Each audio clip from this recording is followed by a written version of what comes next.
నిజాలు మాట్లాడుకోవడం అనేది చంపేస్తే చచ్చిపోతే ఇక ఆ తర్వాత ఎవడిష్టం వచ్చినట్టు ఆడు చెప్పుకోవచ్చు.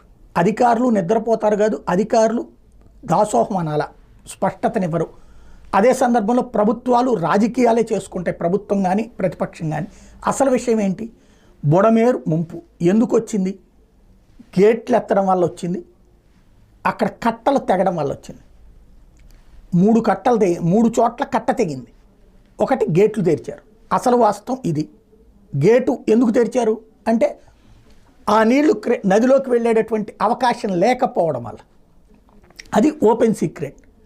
ఎక్కడ తెరిచారు? వెలగలేరు. రెగ్యులేటర్ తెరవడం అంటే, గేట్లు తెరవడం అంటే ఊళ్ళోకి వచ్చేస్తాయి. ఈ విషయం ముందుగా తెలుసు ప్రభుత్వానికి. ఆ రోజు మధ్యాహ్నమే ఇన్ఫామ్ చేశామని అధికారులు చెప్తున్నారు. మరి సాయంత్రం విడుదల చేయడానికి అంటే శనివారం సాయంత్రం ఆ విడుదల చేసేటటువంటి వాటర్ పొద్దునే చెప్పినప్పుడు